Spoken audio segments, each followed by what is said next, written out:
The last time you stood in a line, you reached for your phone. You didn't decide to. Your hand just moved. Somewhere between the person in front of you and the counter, a tiny gap of silence opened up, and you filled it before you even noticed it was there. What were you escaping from? The feeling has a name: boredom. You've been taught to treat it like a problem, a dead zone, a waste of your time. But the real answer is far stranger. Boredom is not a malfunction in your brain. It is one of the oldest and most useful signals your mind can send you. And for the first time in human history, you have the power to switch it off completely. That should worry you. Start with what boredom actually is. For decades, scientists couldn't agree on a definition. It felt too vague, too ordinary to study. Then a psychologist named John Eastwood at York University in Toronto gave it a definition that stuck, and it changed how researchers saw the whole experience. He called boredom the unengaged mind. It's not the absence of things to do. It's the failure to connect with any of them. You want your mind to latch onto something. It can't. That mismatch, that restless itch, is boredom. Do you see what that means? Boredom is not emptiness. It's desire. Your brain is asking for engagement and not finding it. It is a hunger signal. And like every hunger signal you carry, it was carved into you long before you were born. Think about your ancestors. 200,000 years ago, a comfortable human was a vulnerable human. Imagine a forager who finds one reliable patch of berries. She could sit there, eat the same berries, every day, forever, except the berries run out. The seasons turn, the animals move on. A brain that was perfectly content doing the same thing in the same place, day after day, would have starved the body it lived in. So evolution installed a nudge, a quiet, growing discomfort with sameness. When the world stopped delivering new information, the discomfort grew louder. Get up, look over the hill, try the other valley. The humans who felt that itch explored more, learned more, and survived more. The ones who didn't feel it stayed put and disappeared. You are the descendant of the restless ones. Your boredom is their gift to you. But here is where it gets stranger. Your brain doesn't just tolerate doing nothing. It has an entire system that waits for it. In 2001, a neuroscientist named Marcus Reichel at Washington University in St. Louis noticed something odd in his brain scans. When people in the scanner stopped performing tasks, when they were just lying there with nothing to do, their brains didn't power down. A specific web of regions lit up instead, and it burned almost as much energy as focused work. Rachel called it the default mode network. It's the network your brain switches on when you switch off. So what is it doing in there? In the dark, while you stare out a window?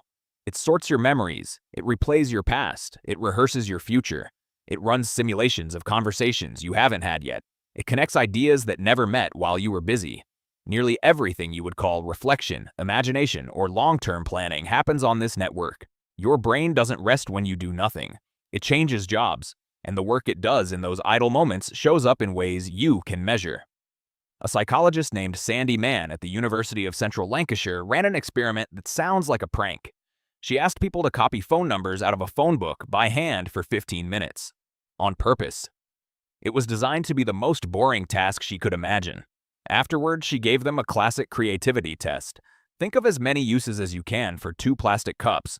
The bored group beat the control group, so she pushed further. A new group didn't even get to write. They just read the phone numbers aloud. More passive, more tedious, more bored. That group was the most creative of all. The pattern was clear. The duller the task, the more the mind wandered. And the wandering was the point. Daydreaming isn't the opposite of thinking. It's a kind of thinking you can't do on command. Now for the twist. You'd assume that a signal this useful, this ancient, would be something people could sit with. It isn't. In 2014, a psychologist named Timothy Wilson at the University of Virginia asked people to do something absurdly simple. Sit alone in a plain room with no phone, no book, no pen. Just their own thoughts. For 6 to 15 minutes. Most people hated it, so Wilson added an option. A button on the table that delivered a painful electric shock. Every participant had already felt the shock before the session. Most of them said they would pay money never to feel it again. Then the door closed. 67% of the men shocked themselves rather than just sit there. A quarter of the women did the same. One participant pressed the button 190 times. Read that again. People chose physical pain over their own company. The study was published in the journal Science, and it revealed something deeply uncomfortable. The signal that once pushed your ancestors over the hill has become so unbearable to the modern mind that voltage feels like relief. Why? What changed? Not your brain. The brain you carry is essentially the same organ your ancestors carried across continents.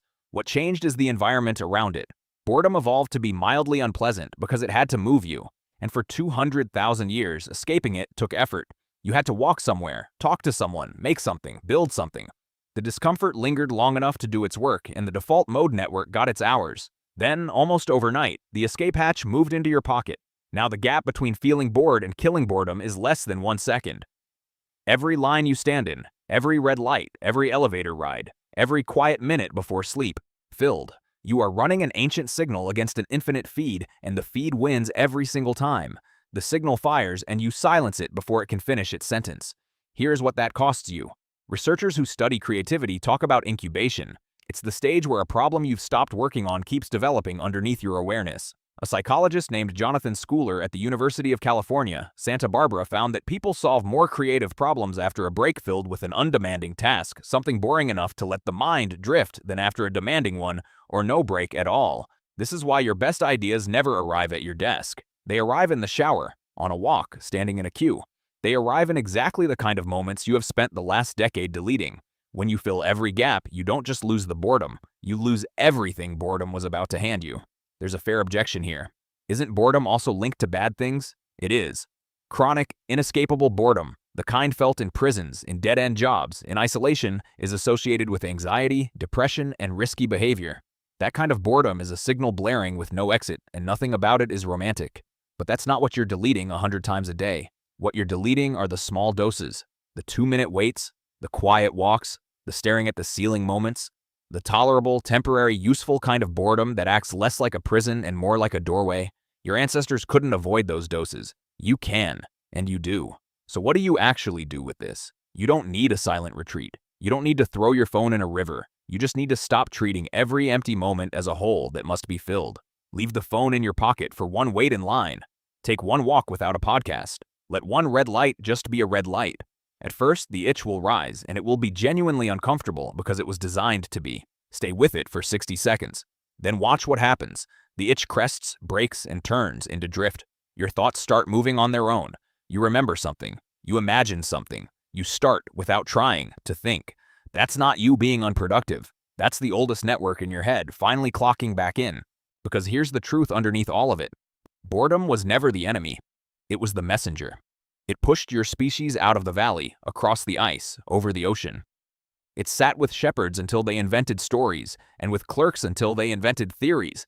Every civilization you've ever admired was built by brains that had nowhere else to go. What would those minds have made of a device that promises they will never feel that push again? And what does it quietly cost a species when the push disappears? The next time you stand in a line, your hand will start to move. It will drift toward your pocket on its own, the way it has 1,000 times before. You can let it. Or you can leave the phone where it is, stare at nothing, and let the itch arrive like an old messenger with something to tell you. The last time you stood in a line, you reached for your phone. Next time, you could just stand there, doing nothing, while your brain at last does everything.